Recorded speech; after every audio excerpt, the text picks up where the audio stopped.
అన్ని ఆనందాలతో పాటు ఈ డేటింగ్ కోసమే ఎక్కువ మంది తహతహలాడుతూ ఉంటారు. ప్రెజెంట్ ట్రెండ్ ఇదే. దీనిలో భాగంగానే మన కన్వర్జేషన్ ఎలా ఉంటుందంటే, చిల్ అవ్వాలంటే గర్ల్ ఫ్రెండ్తో పబ్కి వెళ్ళాలి, ఒక పెగ్ వేయాలి, ఆపై ఒక స్టెప్ వేయాలి, ఉన్నదే చిన్న లైఫ్ మామ, ఎంజాయ్ చేయాలి.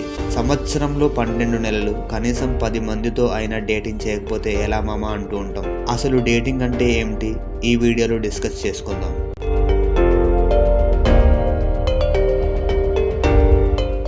What is dating? ఎవరైనా ఇద్దరు వ్యక్తులు శృంగార సంబంధాన్ని కోరుకుంటూ, అనగా సెక్సువల్ రిలేషన్షిప్ని కోరుకుంటూ ఇద్దరు కలిసి బయటకు వెళ్ళి టైం స్పెండ్ చేయడాన్ని డేటింగ్ అనొచ్చు. అఫ్కోర్స్ చాలామంది నిబ్బాబ్యాచి దీన్ని లవ్ అనుకుంటున్నారు. ఇది గుర్తుపెట్టుకుంటూ తర్వాత ఎప్పుడైనా మాట్లాడుకుందాం. ఒకప్పుడు ఈ డేటింగ్ అనేది పెళ్లి చేసుకోవడం కోసం, ఒకరినొకరు అర్థం చేసుకోవడం కోసం రెస్టారెంట్కి వెళ్ళి కలిసి తినడం, సినిమాకి వెళ్ళడం, ఇలా చాలా జరిగాక ఒకరినొకరు నచ్చితే మ్యారేజ్ చేసుకోవడం, లేకపోతే బ్రేకప్ అయిపోవడం జరిగేది. ఇలా ఈ డేటింగ్ కల్చర్ మొదలైంది. మన మోడర్న్ వరల్డ్కు బాగా బోర్ కొట్టే విషయాలు ఏమిటంటే, శ్రీరాముడిలాగా గుణవంతుడై ఉండు, సీతల ప్రతివత ధర్మం పాటించు అని అంటే మన మోడర్న్ వరల్డ్కు అది చాలా కామెడీగా అనిపిస్తుంది. అది మన వల్ల కాదు కూడా. మన మోడర్న్ వరల్డ్ ఎయిమ్ ఏమిటంటే, వీలైనంత వరకు ఏదో విధంగా ఎంజాయ్ చేయాలి. అలా ఎంజాయ్ చేయడానికి ఈ రోజుల్లో చాలా ఆప్షన్స్ ఎక్కువగా ఉన్నాయి, అవకాశాలు కూడా ఎక్కువగా ఉన్నాయి. దీనికి ఒక ఎగ్జాంపుల్ చెప్తాను. నీ దగ్గర అరటిపళ్ళు, జామ పళ్ళు, నారింజ పళ్ళు, యాపిల్ పళ్ళు, దానిమ్మ పళ్ళు, ఇలా రకరకాల పళ్ళు నీ దగ్గర ఉన్నప్పుడు నువ్వు ఒక ఫ్రూట్ టేస్ట్ చేసి ఆగమంటే ఆగము కదా. మీకు అర్థమైంది అనుకుంటా నేను దేనికోసం చెప్పాను. మన ఈ జనరేషన్ ఇలా ఎక్కువ ఆప్షన్ ఉండటం వల్ల పెళ్లి చేసుకుని ఒకరితో ఉండటం చాలామందికి నచ్చట్లేదు. అందుకే చాలామంది పెళ్లి చేసుకోవటానికి కూడా ఇష్టపడట్లేదు. పెళ్లి చేసుకుంటే చాలా రెస్ట్రిక్షన్స్ అడ్డం వస్తుంది. డేటింగ్ చేయడానికి వైఫ్ ప్రాబ్లంగా మారుతుంది. మనకా ఇలాంటి రెస్ట్రిక్షన్స్ నచ్చదు. ఫ్రీడమ్ కావాలి, లైఫ్ని ఎంజాయ్ చేయాలనేదే మన నేటి ప్రెజెంట్ వరల్డ్ కోరుకుంటుంది.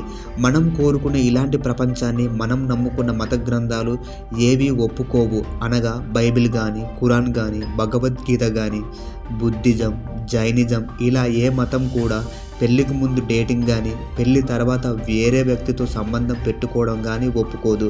కానీ మన ఆలోచనలు, మన పనులు ఈ గ్రంథాలకు పూర్తిగా విరుద్ధంగా ఉంటాయి. మరి మనం కోరుకున్న ప్రపంచం అనగా డేటింగ్ చేయడం, పబ్కి వెళ్ళడం, త్రాగడం, డబల్ మీనింగ్ డైలాగ్స్ ఇవన్నీ ఉంటేనే మనకు ఆనందం వస్తుంది, లైఫ్కు ఒక సాటిస్ఫాక్షన్ ఉంటుంది. ఇలాంటి లైఫ్ తప్పేమీ కాదని మన మోడర్న్ వరల్డ్ కూడా భావిస్తుంది. కానీ మనం నమ్ముకున్న ఆధ్యాత్మిక గ్రంథాలన్నీ మనకు విరుద్ధంగా తీర్పు చెబుతుంది. ఇక్కడ మన బిగ్ ప్రాబ్లం ఏమిటంటే, మనం ఈ ఆధ్యాత్మిక గ్రంథాలను పాటిస్తే మనం కోరుకుంటున్న ఈ డేటింగ్ ప్రపంచాన్ని కోల్పోతున్నాం. మనం ముందు ఎంచుకున్న ఏ మోడర్న్ వరల్డ్ ఆనందాన్ని పొందుకోలేకపోతున్నాం.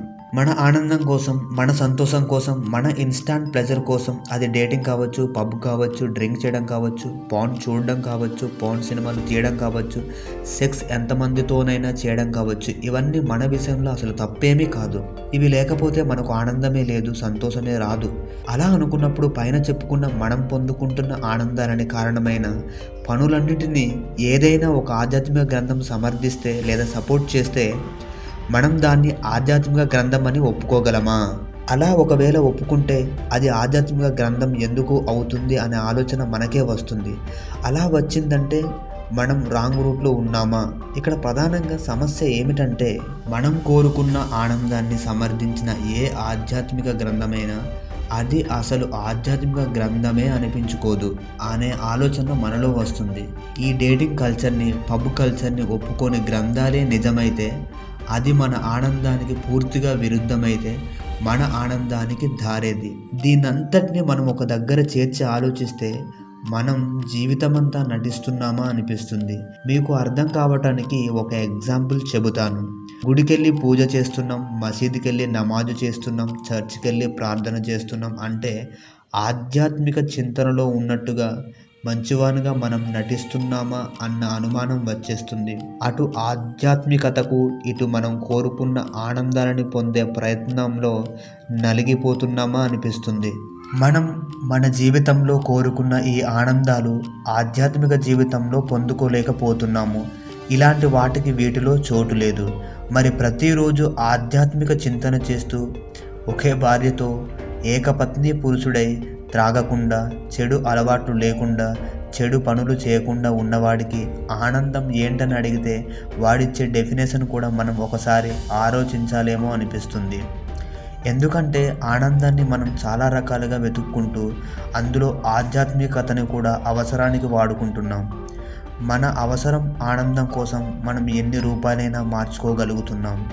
గుడికెళ్ళే భక్తుడిలాగా, గుడి నుంచి బయటకు వచ్చి ప్లే బాయ్ లాగా, టీచర్ ముందు వినయంగా, బాస్ ముందు భయంగా, వ్యాపారంలో అన్యాయంగా, రాజకీయంలో నీచంగా, ఇలా ఇన్ని రకాలుగా ప్రవర్తించేది నిజంగా ఒక్క మనిషి మాత్రమే.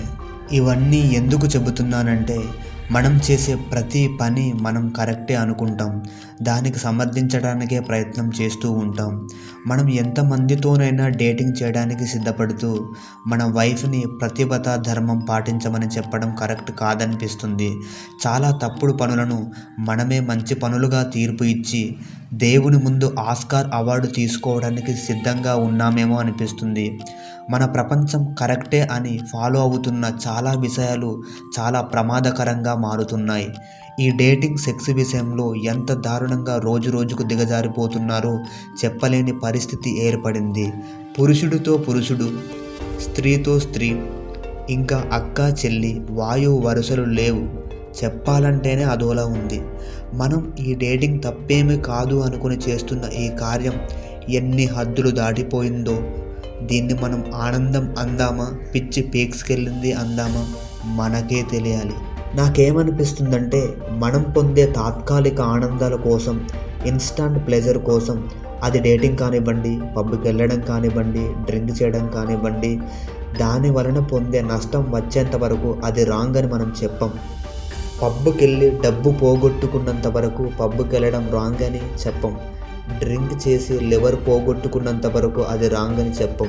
డేటింగ్ చేసి ఎయిడ్స్ వచ్చేంత వరకు అది చేయొద్దు అని చెప్పం. ఫ్యూచర్ జనరేషన్కు మనం ఏం చెప్పాలన్నా చెప్పే అర్హత మనలో లేనప్పుడు ఏం చెప్పలేం. నా దృష్టిలో డేటింగ్ చేయడం చేయకపోవడం మన పర్సనల్ డెసిజన్ అని మనం భావించిన అలాంటి ఎన్నో పర్సనల్ డెసిషన్ కలిపితేనే ఒక సొసైటీగా మారుతుంది అనేది నా ఉద్దేశం. ఫైనల్గా నా కన్క్లూజన్ ఏమిటంటే డేటింగ్ చేయడం చేయకపోవడం అనేది పర్సనల్ డెసిజన్. ఇది తప్పు అని జడ్జి చేయటానికి ఈ వీడియో చేయట్లేదు. డేటింగ్ వలన ఫ్యూచర్లో జరగబోయే పరిణామాల గురించి మాత్రమే మాట్లాడుతున్నాను. ఎథిక్స్ అనే బోర్డర్ దాటి పొందుతున్న ఏ ఆనందమైనా మనకు ఫ్యూచర్లో ఎప్పుడో ఒకప్పుడు దాని వలన హాని కలుగుతుందని చెబుతున్నాను. మొదటి వీడియోలో చెప్పిన విధంగా సెక్స్ అనేది ఒక సృష్టి కార్యం, మన జన్మకు మూల కారణం. మన పుట్టుకకే సెక్స్ కారణం కాదు, సకల కోటి జీవరాశుల పుట్టుక కూడా సెక్స్ కారణం. ఈ సెక్స్ అనేది ఒకే జాతి జంతువు అదే జాతి జంతువుతో సెక్స్ చేస్తుంది. కానీ రెండు మగజాతికి చెందిన జంతువులు లేదా రెండు ఆడజాతికి చెందిన జంతువులు పరస్పరంగా సెక్స్ చేసుకోవు. కానీ జంతువులు కూడా చేసుకొని ఈ కల్చర్ని మనిషి దగ్గరికి వస్తే తప్పేమీ కాదనిపిస్తుందంటే మనం మోడర్న్ వరల్డ్లో ఉన్నామా లేదా జంతువుల కంటే వెనకబడి ఉన్నామా అనిపిస్తుంది.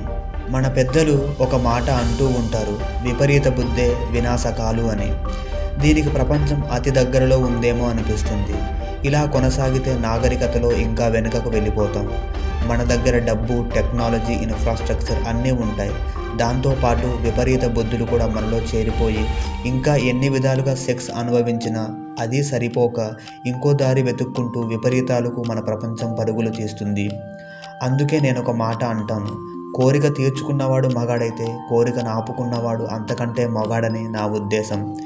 ఈ డేటింగ్ కల్చర్ని ఆపడం సాధ్యం కాదని తెలుసు. అది ఎవరు ఒప్పుకోరని తెలుసు, ఎవరు మారిపోరని తెలుసు. తెలిసినా కూడా నా వంతు ప్రయత్నం. ఎందుకంటే వరల్డ్ ఈజ్ మై ఫ్యామిలీ. ఇది నా బాధ్యత. ఈ వీడియో కనుక మీకు నచ్చితే నా ఛానల్ని తప్పకుండా సబ్స్క్రైబ్ చేసి మాత్రం వెళ్ళండి. Thank you very much.